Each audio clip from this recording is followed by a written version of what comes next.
Oh, akala ko ba napakatapang ni Sara Duterte?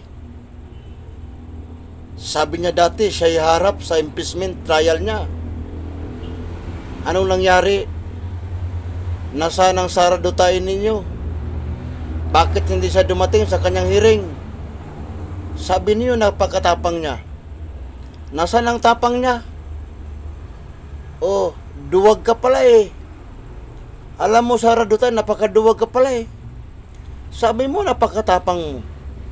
Eh, wala ka palang binatbat eh. Akala ko bloodbat. Eh, bakit wala kang binatbat? Ang tapang-tapang mo dati. Tapos ngayon, andyan na. Nagsimula ng impeachment trial mo, hindi ka dumarating. Hindi ka humarap. Pagkatapos nung wala pa, sabi mo, handa mong harapin. O kung ano-anong mga sinasabi mo.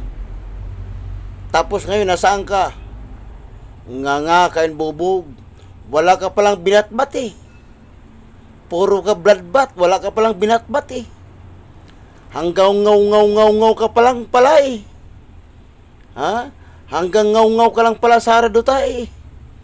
Puro ganyan ka lang pala eh. Ha? Wala na.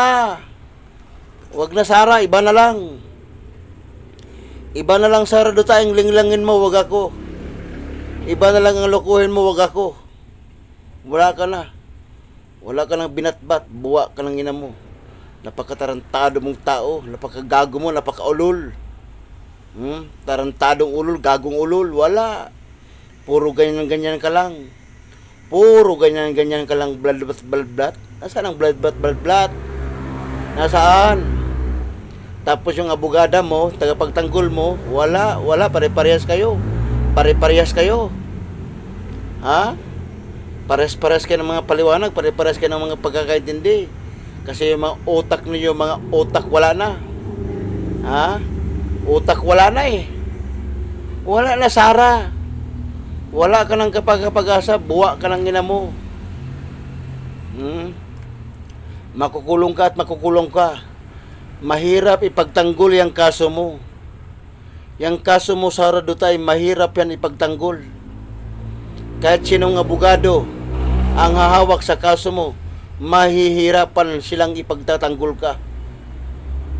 Because you're professional liars. You're professional liars. Kahit sinong abogado ang hahawak sa kaso mo, mangangamuti at mahirapan ka didipinsa laban sa'yo. Alam nyo naman yung abogado mo, bayad yan. Kaya manalo matalo, basta bayad yan eh, kaya walang problema. Walang problema yan, Sara. Manalo matalo ka, bayad yan eh.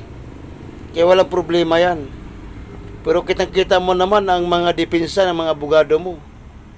Walang binatbat. Walang binatbat yung abogado mo. Entrada pa lang eh. Iba lang mga sinasabi. Wala kang karapatan kasuhan dahil binoto ka lang 30 milyon? Ha? Anong klaseng abogada yan? Pare-pareho kayo ng explanation, pare-pareho kayo ng paliwanag. Wala kang karapatan i-impeach dahil binoto ka ng 32 milyong Pilipino? Ganun ba yun? Kat mang lustay ka na, kat mang dikwata, kat magnakaw ka?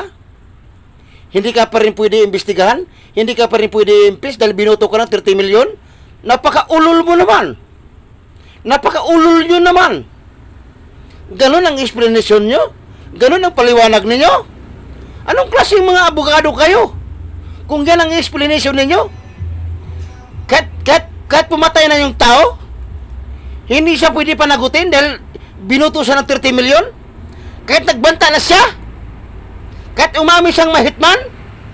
Ang ibig sabihin, hindi siya pwedeng kasuhan dahil binoto siya ng 30 milyon? 32 milyon? Anong klaseng paliwanag yan? Anong klaseng pag-iisip yan? At anong klaseng abogado kayo? Kung yan lang ang narating ng explanation ninyo? Buwa ka ng ina nyo. Hindi pwede impeach si Sara dahil binoto ng 32 milyong Pilipino? Oh my goodness! What kinds of paliwanag ninyo? Anong klase paliwanag yan?